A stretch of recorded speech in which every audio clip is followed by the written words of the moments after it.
Welcome class. चलिए फिर से हम वापस आ गए आपके बीच में आपको अंग्रेजी सिखाने के लिए। आपको पता है कि अभी तक हमने बेसिक तौर पे बहुत सारी चीज़ें मैंने बताई आपको, जो भी क्लासेस हमारे पीछे रहे हैं। आज की क्लास में हम आपको बताने वाले हैं कि बी फैमिली जो होता है प्रिंसिपल ऑक्सिलरी वर्ब। आपको पता है प्रिंसिपल ऑक्सिलरी वर्ब, चूंकि मैंने पिछले क्लास में बताया है आपको, तो आपको अगर नहीं पता है तो आप हमारे पिछले वीडियोस को, ठीक है ना, चूंकि ये छठा क्लास है तो इससे पहले जो भी 1 2 3 4 5 क्लासेस हैं आप उसको एक्सप्लोर करेंगे तो आपको पता चलेगा। तो आज जो हम लोग पढ़ने वाले हैं प्रिंसिपल ऑक्सिलरीज वर्ब को, तो हम लोग आज पढ़ेंगे प्रिंसिपल ऑक्सिलरी वर्ब्स में जो भी लोग होते हैं उनका क्या परिचय है, वो क्या काम करते हैं, कहाँ पे काम करते हैं, कैसे काम करते हैं। तो चलिए हम लोग क्लास को शुरू करते हैं। तो सबसे पहले हम लोग देखते हैं प्रिंसिपल ऑक्सिलरीज वर्ब। तो देखिए आपको पता है कि हमने सबसे पहले आपको बताया था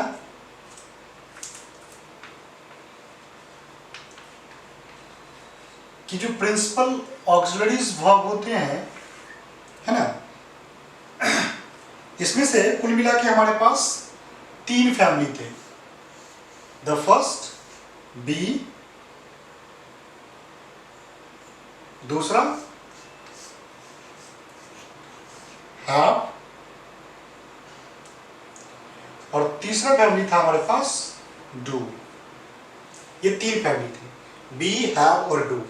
और जहां तक प्रिंसिपल की बात है तो मैंने आपको पहले ही बताया था कि जो प्रिंसिपल्स ऑक्सिलरी वर्ब होते हैं, मतलब ये जितना देख रहे हो आप, ये तीनों का तीनों बी, हैव और डू, इसको प्रिंसिपल इसलिए बोलते हैं क्योंकि ये 2 in 1 काम करेगा।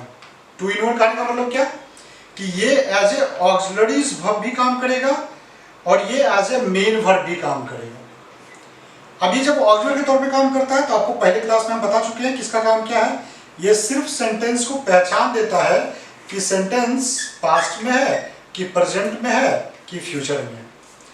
एज ए ऑक्सिलरी वर्ब इसका कोई काम नहीं है। लेकिन जब ये जब मेन वर्ब काम करेगा तो इसका कहीं ना कहीं एक मीनिंग होता है, एक मतलब होता है। तो जब ये एज ए मेन वर्ब काम करता है तो आपको पता है कि इसका कहीं ना कहीं एक मीनिंग आएगा। मीनिंग का मतलब क्या होता है? मीनिंग इसलिए आएगा इसका क्योंकि यह किसी न किसी काम को बताता है ना। काम मतलब एक्शन, ये किसी न किसी एक्शन को बताता है ना। इस बात का ख्याल रखना है आपको।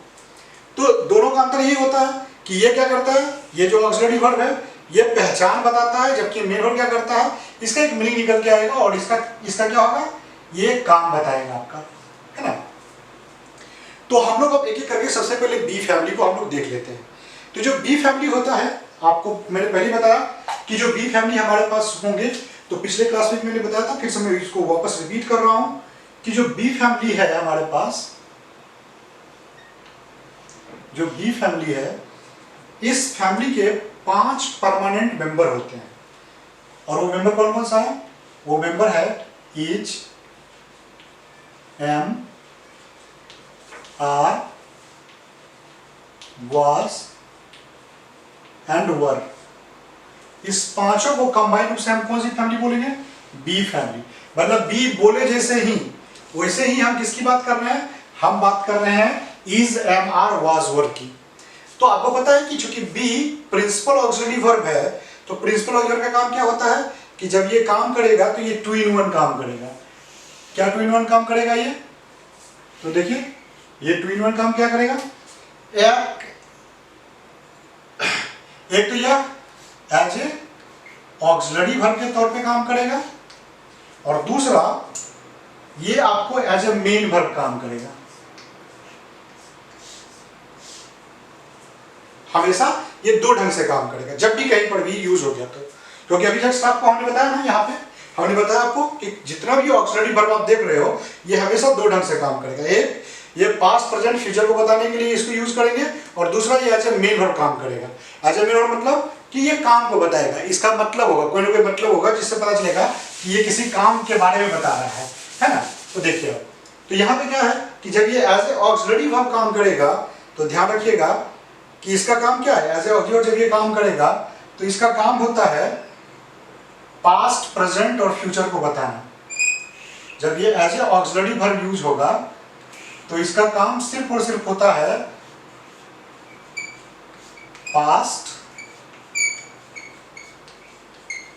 प्रेजेंट और फ्यूचर को बताना। इसके अलावा इसका कोई काम नहीं है। तो पास्ट प्रेजेंट फ्यूचर में कौन बनाएगा? तो ध्यान रखना इस बात को कि पास्ट बताने के लिए इस 5 में से जो हम यूज करते हैं वो हम यूज करते हैं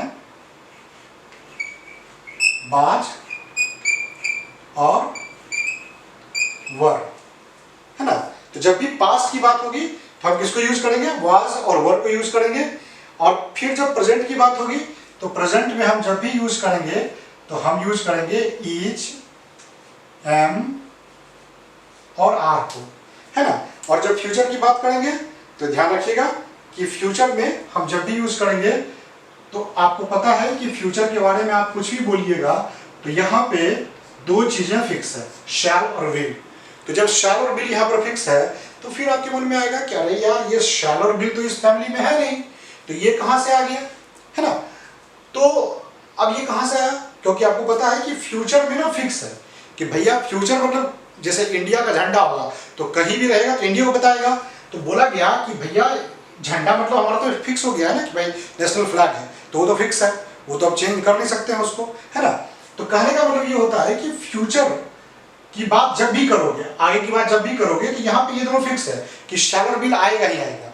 अब जिस फैमिली को फ्यूचर में काम करना है वो इसके साथ मिलके ही काम कर सकता है। यही कारण है कि अगर इस बी को फ्यूचर में काम करना होगा तो इसके साथ मिलके काम करेगा। तो इसीलिए ये बना देता है यहाँ पर, आप ध्यान रखिएगा, शैल बी और विल बी। मतलब जो काम इज, एम, आर प्रेजेंट में करेगा सेम टू सेम वही काम बाद में पास्ट में करेगा, और सेम टू सेम वही काम शैल बी और विल बी फ्यूचर में करेगा। For the sake of example, अगर हम एग्जाम्पल के तौर पे देखें तो आप देखिए,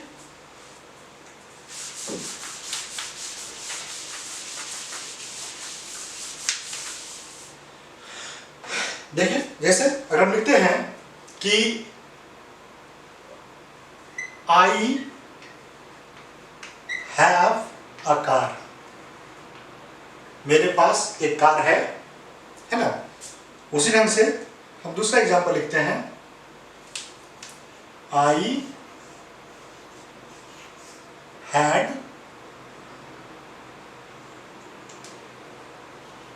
अ कार, है ना। और यही अगर हम फ्यूचर में लिखेंगे तो हम लिखेंगे इसको आई, सॉरी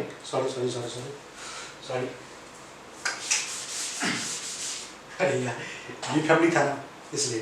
तो यहां फैमिली क्या कर रहा है, मैं बोल रहा हूं कि जैसे आई एम अ स्टूडेंट,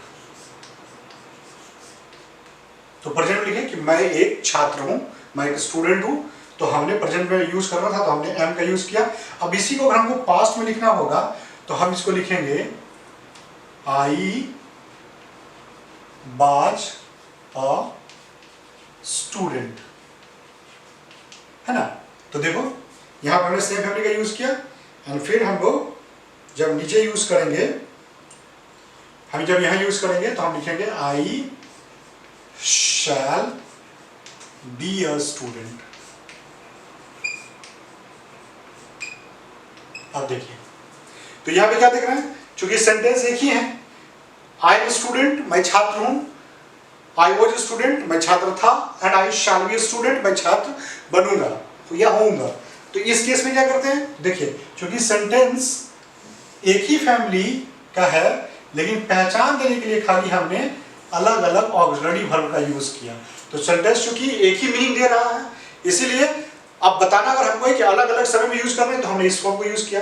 तो इसीलिए आपको पूरी फैमिली दिमाग में रखनी पड़ेगी अगर आपको अच्छे से इंग्लिश समझना है तब, ठीक है। इंडिविजुअली अगर आप पढ़े हैं और आज तक पढ़े होंगे आप इंडिविजुअली ही कि पहले आपको प्रेजेंट पढ़ाया गया फिर पास्ट फिर फ्यूचर और उसमें हमेशा कंफ्यूजन आपका बना रहा। लेकिन अगर आपको पूरी फैमिली आपको याद रहेगा कि भैया इज, एम, आर प्रेजेंट में जो काम करेगा सेम टू सेम वही काम बाद में पास्ट में करेगा और सेम टू सेम वही काम शैल बी और विल बी फ्यूचर में करेगा, तो आपकी परेशानी कम होगी और आपको दिक्कत नहीं होगी। तो मुझे लगता है कि बी फैमिली में एज ए ऑक्सिलरीज वर्ब पूरी की पूरी फैमिली से आप परिचित हो चुके हैं। अब बात आती है मेन वर्ब की।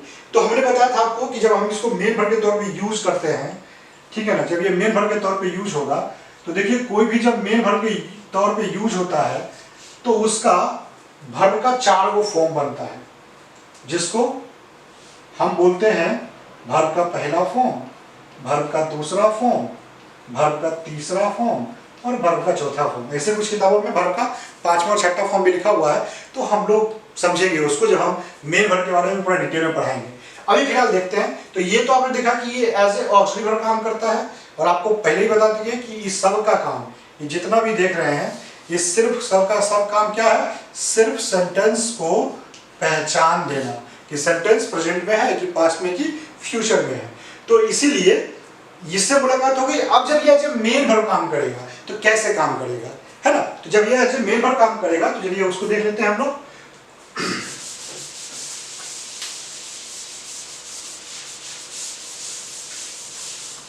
तो हमने ये एज ए ऑक्सिलरी वर्ब भी काम करता है and it is going to work as a main verb also, ठीक है। तो जब ये एज ए ऑक्सिलरी वर्ब काम करेगा, और second it is going to work as a main verb also, है ना। तो जब ये एज ए वर्ब काम करेगा तो इसकी ड्यूटी क्या होती है, इसकी ड्यूटी होती है 3 चीजों को बताना, पास्ट, प्रेजेंट एंड फ्यूचर को बताना। और आपको पता है कि प्रेजेंट बताने के लिए हम लोग यूज करते हैं इज, एम, आर, और पास्ट में यूज करते हैं हम लोग वाज और वर, है ना। और फ्यूचर में आपको पता है कि मैंने पहले बताया कि शैल और विल होता है, और हम लोग इसमें बी लगा के इसको इस फैमिली के बराबर करते हैं। तो कहने का मतलब ये होता है कि बी फैमिली में हम लोग इसको यूज करते हैं। और आपको याद है ना कि बी फैमिली में टोटल मेंबर्स कौन कौन होते हैं, तो आपको पता है कि बी फैमिली में हम लोग यूज करते हैं इज, एम, आर, वाज और वर। इस 5 को हम लोग बी फैमिली बोलते हैं, है ना। तो हमारा ये एज अगर जब ये काम करता है तो ये पूरा का पूरा फॉर्म हो गया।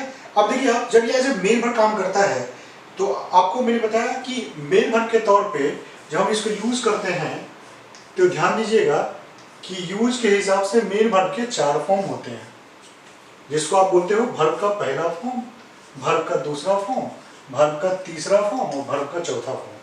तो यहाँ पे क्या होता है कि जो बी फैमिली होती है, तो बी फैमिली में हम लोग जो यूज करते हैं, बी वर्ब का पहला फॉर्म बन के आएगा, एंड वाज वर्ब का दूसरा फॉर्म बन के आएगा, एंड बीइंग वर्ब का तीसरा फॉर्म बन के आता है, और बीइंग वर्ब का ये चौथा फॉर्म बन के आएगा, BING, ठीक है ना।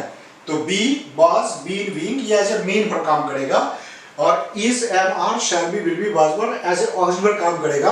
और आपको मैं बार बार ये बता रहा हूं कि ऑक्सिलरी वर्ब काम करने का मतलब ये होता है कि ये सेंटेंस को पहचान देता है। क्या पहचान देता है कि सेंटेंस प्रेजेंट में है कि पास्ट में है कि फ्यूचर में है। तो प्रेजेंट बताने की जिम्मेदारी किसके ऊपर है, वो इसके ऊपर है, इज, एम, आर के ऊपर। पास्ट बताने की जिम्मेदारी किसके ऊपर है, वाज और वर के ऊपर में है। और फ्यूचर बताने की जिम्मेदारी क्या होती है, इसके ऊपर होती है। और ये आपस में सब बराबर है। तो जो काम इज और प्रेजेंट में करेगा सेम टू सेम वही काम शैल बी, विल बी फ्यूचर में करेगा, और बाद में जो है वो पास्ट में करेगा। आपको इस बात का ख्याल रखना है ना। और ये एज ए मेन वर्ब काम करेगा। तो जब ये एज ए मेन वर्ब काम करेगा तो इसका जो बेसिक मीनिंग होता है बी का, वो आपको हिंदी में देगा बनना या होना। वो आगे हम बताएंगे आपको, अगले आगे की क्लास में आपको मिलेगा कि सर क्या कैसे मतलब होता है, ठीक है ना। तो ये पूरी की पूरी बी फैमिली थी। अभी हम सिर्फ आपको परिचय करवा रहे हैं, है ना। अब हम लोग चलते हैं सेकंड फैमिली जो हमारी है वो हैव फैमिली को। तो हैव फैमिली के बारे में हम लोग देखते हैं फटाफट।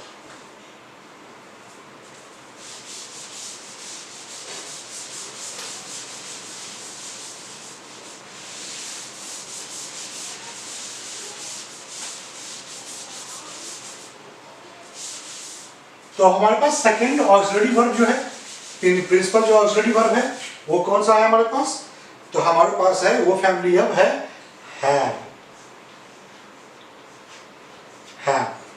है ना। तो ये सेकंड हमारे पास प्रिंसिपल ऑक्सिलरी वर्ब है। और हैव का जो मेंबर होता है वो 3 मेंबर होता है। वो कौन कौन है, तो एक, तो खुद हैव होता है, दूसरा हैज और तीसरा हैड। ये तीनों को कंबाइंड रूप से हम कौन सी फैमिली बोलते हैं? हम इसको बोलते हैं हैव फैमिली। अब देखो इस हैव हैज हैड जो है इसमें प्रेजेंट में काम करने के लिए हम यूज करते हैं किसको? तो हैव और हैज को यूज करते हैं। तो अगर आपको प्रेजेंट बताना है तो इज एम आर के अलावा हैव हैज का भी यूज करते हैं प्रेजेंट बताने के लिए, और पास्ट बताना है तो हम इसको यूज करते हैं हैड, है ना। और फ्यूचर में फिर देखिए, फ्यूचर में कोई भी सेंटेंस बनाइएगा तो यहाँ पे तो शैल और विल परमानेंट है ना। फ्यूचर की बात जब भी होगी तो शैल और विल तो रहेगा ही। तो अगर इस शैल और विल को हैव में फ्यूचर में काम करना होगा तो, और अगर इस हैव को फ्यूचर में काम करना होगा तो यह क्या करेगा? इसके साथ मिलकर काम करेगा। तो इसीलिए ये इसको बना देता है कौन सा फॉर्म? तो ये बन गया आपका शैल हैव और ये आपका हो गया विल हैव। क्लियर? सही मामला है ना। अब क्या है कि जब ये एज ए मेन वर्ब काम करेगा तो ये एज ए मेन वर्ब क्या काम करेगा? तो इसका पहला फॉर्म होता है हैव, दूसरा फॉर्म होता है इसका हैड, तीसरा फॉर्म होता है इसका हैड और चौथा फॉर्म होता है इसका हैविंग। ठीक है, तो ध्यान रखिएगा कि हैव जब एज ए मेन वर्ब काम करेगा तो इसका दूसरा और तीसरा फॉर्म सेम होता है, हैड ही होता है। अब इस हैव जो एज ए मेन वर्ब काम करेगा तो इसका बहुत सारा मीनिंग होता है। अभी आप कंफ्यूज मत कीजिएगा, आगे आपको बताएंगे इसका मतलब खाना पीना, खाने पीने की चीजों को लेना, तो ये सब के सेंस में ये आता है। तो आगे आपको हम बताएंगे कि ये कैसे यूज करेंगे। अभी फिलहाल आप पूरी फैमिली को समझ लीजिए कि जिसका हम लोग को पढ़ना है आगे। ये पूरा का पूरा एक चैप्टर है आप जिसको आपको हम पढ़ाने वाले हैं, ठीक है। तो हमको समझ में आ गई बात कि जो काम हैव हैज प्रेजेंट में करेगा सेम टू सेम वही काम हैड पास्ट में करेगा और सेम टू सेम वही काम शैल हैव और विल हैव कहाँ करेगा? फ्यूचर में करेगा। ठीक है ना। तो ये एज ए वर्ब है, सिर्फ सेंटेंस को पहचान देगा, इसके अलावा इसका कोई काम नहीं है। लेकिन जब ये एज ए मेन वर्ब क्या आएगा तो इसके बहुत सारे अलग अलग मीनिंग है जो आपको दिखेंगे आगे के चैप्टर में। तो आप भी समझ गए थे, हैव आपको क्लियर हो चुका है। अब हम लोग आते हैं तीसरा जो ऑक्सिलरी वर्ब हमारे पास है, दैट इज डू। आशा करता हूं कि आपको समझ में आ गई होगी चीजें। अब हम लोग चलते हैं तीसरे फॉर्म पे, डू वाले फॉर्म पे।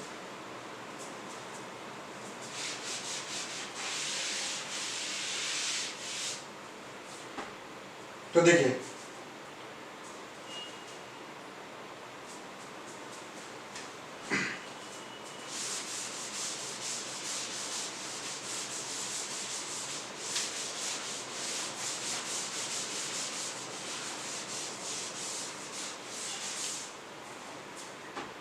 हमारे पास अब तीसरा जो ग्रुप है वो है डू। तो जो डू फैमिली है, डू फैमिली में बेसिकली 3 मेंबर होते हैं, डू, डज एंड डिड, और इसको कंबाइंड रूप से जो है लोग डू फैमिली बोलते हैं। कौन सी फैमिली बोलेंगे? Do family. तो डू फैमिली में कौन हुआ? डू, डज और डिड। अब क्या है कि ये एज ए ऑब्जेक्ट काम करेगा और एज ए मेंबर काम करेगा। तो समझिए आप, तो जब ये एज ए ऑब्जेक्ट काम करेगा तो प्रेजेंट बताने किसको यूज करते हैं हम लोग? तो प्रेजेंट बताने के लिए हम यूज करते हैं डू और डज को, है ना। और पास्ट में यूज करते हैं हम लोग डिड। लेकिन फ्यूचर में ये काम नहीं करता है ना। और जब ये एज ए मेन वर्ब आएगा तो एज ए मेन वर्ब क्या आएगा ये? तो इसका पहला फॉर्म डू, इसका दूसरा फॉर्म होता है डिड, तीसरा फॉर्म होगा डन और इसका चौथा फॉर्म होता है डूइंग, है ना। और जब ये एज ए मेन वर्ब आएगा तो इसी का मतलब होता है करना, है ना, करना। जैसे मैं ये काम कर रहा हूं, I am doing this job, ठीक है। लेकिन जब ये एज ए ऑब्जेक्ट आएगा तब ये इसका कोई मीनिंग नहीं होगा। डू डज जहां रहेगा वो प्रेजेंट को बताएगा, डिड जहां रहेगा वो पास्ट बताएगा। एक एग्जांपल के तौर पे समझते हैं तो ज्यादा क्लियरिटी आएगी आपको। जैसे हम लिखते हैं आई स्पीक, है ना, आई स्पीक। अगर इसका निगेटिव हमको बोलना पड़ेगा तो निगेटिव का नियम है कि आपको नोट लगाना पड़ेगा, नोट लगाना पड़ेगा। तो हम ऐसा भी लिख सकते हैं कि आई नॉट स्पीक, ये हमारा गलत हो जाएगा। अब ये गलत क्यों हो गया? ये हमारा गलत क्यों हो गया? क्योंकि not without auxiliary verb sentence में नहीं आ सकता है जब मेन वर्ब रहेगा तब, या कोई भी ऑब्जेक्ट रहेगा तब, ठीक है ना। तो इसका निगेटिव क्या करेंगे हम लोग? तो निगेटिव लिए क्या करना पड़ेगा हमको? तो निगेटिव लिए क्या करना पड़ेगा, ध्यान दीजिए, यहां पे आपको करना पड़ेगा जो आई स्पीक था, आई स्पीक, तो आपको यहां पे मजबूरी है कि एक ऑब्जेक्ट चाहिए, तो वो कौन आएगा? तो यही डू फैमिली वहां पे जाता है। तो डू को बेसिकली जो बोला गया है वो बोला गया है स्टेपनी। आप देखो कार होता है ना, कार में स्टेपनी होता है ना, एक 4 चक्का के अलावा 5वां चक्का होता है कि भाई अगर गाड़ी कभी खराब हो गया तो चक्कों को यूज कर लेते हैं।